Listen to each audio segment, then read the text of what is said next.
در حقیقت قبول کرنے والے ہونے چاہیے۔ صرف ایک واقعہ سناؤں گا، اس کے بعد ان نوجوانوں کی حوصلہ افزائی اور ان کے کاموں میں ایک کام مجھے معلوم ہوا ہے کہ ایک اسلامک کیبل کا بھی اہتمام کر رہے ہیں۔ تو جس طرح اس محفل میں ہم ان کی حوصلہ افزائی کر رہے ہیں اور ان کی محنتوں کو دعا کے ساتھ یاد کر رہے ہیں، ایسے اس اسلامی کیبل کا اگر اس علاقے میں اہتمام ہو رہا ہے اس میں بہت سارے دیکھیں، آپ کیبل اور ڈش اور ٹی وی اور رسانوں کو بند تو نہیں کر سکتے تھے، اس کی جگہ کچھ بہتر لے آئیے، اس کی اصلاح کر دیجیے۔ جب انقلاب اسلامی ایران آیا تو انقلابی وہاں پر سینما کو آگ لگا رہے تھے، تو حضرت آیت اللہ قدسی نے فرمایا سینما کو آگ نہیں لگاؤ، اس میں رکھی ہوئی فحش اور بری فلموں کو جلا دو۔ ہمیں سینما کی ضرورت ہے، ہمیں سینما کی ضرورت ہے جس میں مہذب فلمیں دکھائی جائیں، ہمیں سینما کی ضرورت ہے جس میں تہذیب کا پیغام دیا جائے۔ سنا ہے کہ جوان اس کام کو بھی کرنا چاہتے ہیں اور بزرگوں کی سرپرستی رہے گی تو یقیناً یہ کام بھی کر گزریں گے۔ گھروں میں بیٹھے ہوئے بہت سے بزرگ نہیں آ سکتے ہیں، بہت سی خواتین ہوتی ہیں کہ جو گھر میں صرف اس کے ذریعے سے ایک پیغام کو حاصل کر سکتی ہیں۔ امید ہے کہ اللہ ان کی توفیقات میں اضافہ فرمائے گا۔ میں بس اس واقعے کی طرف اشارہ کروں کہ امام کیوں نہیں آ رہے ہیں۔ حضرت آیت اللہ کوئی نقل کرتے ہیں کہ میں ایک مرتبہ ہلّا گیا، ہلّا جب گیا تو وہاں سے گزرتے ہوئے میں نے ایک گھر کے اوپر ایک مسجد کو دیکھا جو گھر میں ایک چھوٹی سی مسجد تھی اور اس کے دروازے میں لکھا تھا ہذا مقام صاحب الزمان، یہ صاحب الزمان کا مقام ہے۔ پوچھا بھائی یہ کیا ماجرا ہے، صاحب الزمان کا مقام سے مراد کیا ہے؟ فرمانے لگے کہ یہاں پر ایک شیخ علی حلبی تھے جن کا یہ مکان تھا، انہوں نے اپنے اس مکان کو مسجد میں تبدیل کر دیا اور یہاں امام زمانہ کا نام لکھ دیا۔ ماجرا کچھ یوں ہے کہ شیخ علی حلبی جب امام زمانہ سے مخاطب ہوتے تھے، دعا کرتے تھے، مناجات پڑھتے تھے تو امام سے لڑتے تھے۔ آج کیوں نہیں رہا؟ اب اور کیا رہ گیا نہیں آنے کے؟ اب اور کیا رہ گیا کہ آپ آ جائیں؟ دنیا میں یہ ہو گیا، فلاں جگہ یہ ہو گیا، فلاں جگہ لوگ مارے جانے کا موقع ہوتا ہے، بڑے بڑے حادثات کے اندر ایک مرتبہ دل گھبرانے لگتا ہے، لوگ پکارتے ہیں امام کو، مگر علامہ کوئی آیت اللہ کوئی نقل کرتے ہیں اور اسے شیخ جواد تبریزی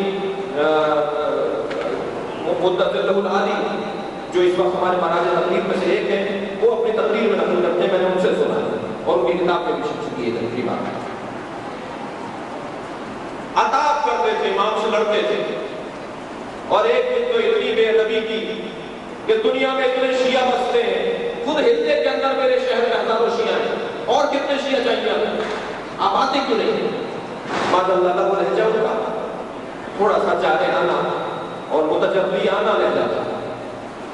بالآخر مسجد صحرا کے اندر بیٹھے ہوئے امام سے اسی لب لہجہ میں بات کر رہے ہیں، ہلا کے رہنے والے ہیں، تو برابر میں ایک عرب آ کر بیٹھا اور کہنے لگا شیخ کس سے لڑ رہے ہیں؟ کہا میں اپنے صاحب الزمان سے لڑ رہا ہوں۔ وہ آتے کیوں نہیں؟ دنیا بھر میں اتنے شیعہ ظہور کیوں نہیں فرماتا؟ تو برابر میں جو شیخ بیٹھا تھا انہوں نے آواز دے کر کہا کہ میں تمہارا صاحب الزمان ہوں، میں مہدی ہوں، ملنے آیا ہوں۔ شیخ کتنے لوگ ہیں ہمارے چاہنے والے جن کی وجہ سے تم کہہ رہے ہو کہ ہم آ جائیں؟ ہمیں کثرت نہیں چاہیے، ہمیں کیفیت چاہیے۔ دیکھو میں ایک طریقہ بتاتا ہوں تو پر واضح ہو جائے گا کہ ہم کیوں نہیں آتے۔ آیت اللہ کوئی بیان کرتے ہیں، شیخ جواد تبریزی سے نقل کرتے ہیں کہ انہوں نے فرمایا، حضرت نے فرمایا کہ کل تم اپنے گھر ہلے کے ہزاروں شیعوں میں سے صرف 40 کو انتخاب کرنا، کامل ترین تمہاری نگاہ میں جو ہے، تمہاری نگاہ میں سب سے مضبوط لوگ جو ہیں ان میں سے 40 کو انتخاب کر لو ہزاروں میں سے، اپنے گھر دعوت پہ بلا دو، کون صاحب الزمان ملنے آ رہے ہیں، اور ان کے آنے سے پہلے اپنے گھر کی چھت پر دو دمبے باندھ دو اور اس کے بعد ہم تم سے ملنے آ جائیں گے۔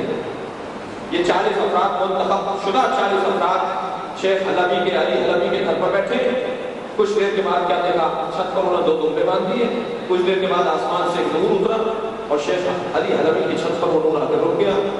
اوپر سے آواز آتی ہے شیخ حلبی ان 40 میں سے جسے تم سب سے زیادہ محبوب رکھتے ہو اسے ہمارے پاس بھیج دو۔ ایک شخص اس میں سے چھت پر گیا، امام نے اس آنے والے کو اپنی زیارت کروائی اور فرمایا کہ جو 2 دمبے بندے ہوئے ہیں ان میں سے ایک کی گردن اس پرنانے کے قریب بیٹھ کر کاٹ دو، ذبح کر دو اس کو تاکہ اس کا خون اس پرنانے سے نیچے گرے۔ اس نے دمبا ذبح کر دیا. تھوڑی دیر بعد امام کی آواز آئی شیخ حلبی تم بھی اوپر آ جاؤ. شیخ حلبی اوپر آئے. شیخ حلبی سے کہا دوسرا دمبا تم ذبح کرو. جب پہلے دمبے کا خون صحن میں جا کر گرا تھا وہ جو چاہتا تھا تو آدھے تو اسی وقت اٹھ گئے تھے کہ امام ایک ایک کو بلا رہے ہیں ہم ذبح کر رہے ہیں. اور جب دوسرا دمبا ذبح ہوا اور شیخ حلبی کو بلایا اور وہ دمبا ذبح ہوا اور خون گرا تو انہیں یقین ہو گیا کہ اب تو صاحب خانہ کو بھی امام نے ذبح کر دیا. اب شیخ حلبی سے فرماتے امام توجہ کی طرف ہے.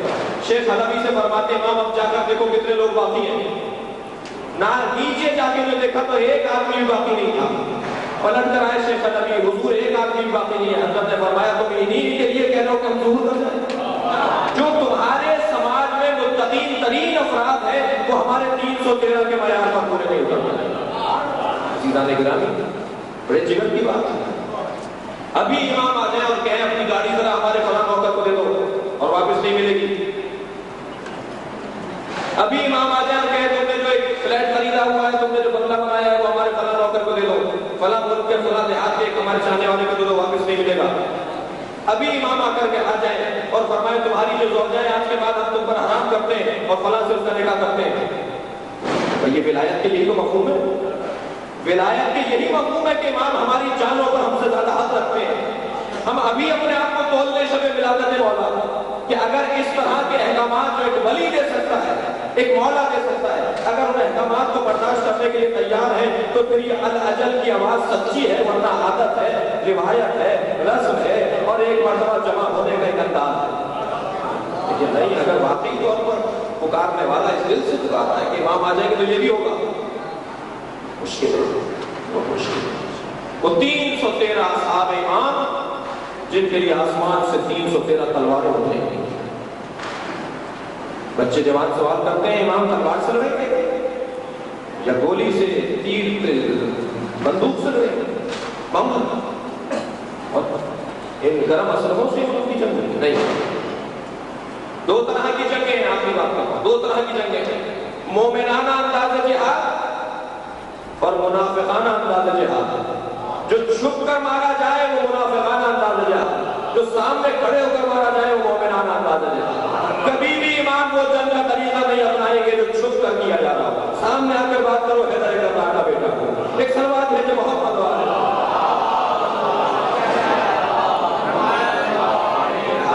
حضرت کے لیے آسمان سے حضرت کے لیے ذوالفقار آئی تھی اور 313 اصحاب کے لیے آسمان سے تلواریں آئیں گی اور اسی انداز سے امام جہاد فرمائیں گے.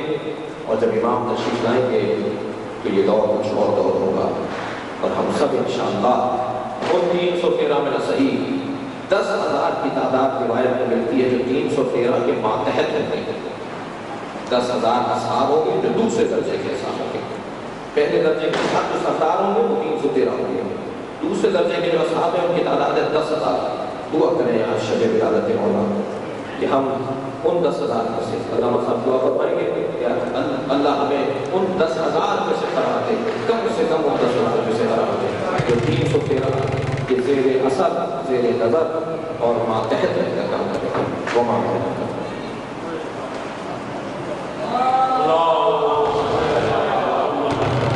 یہ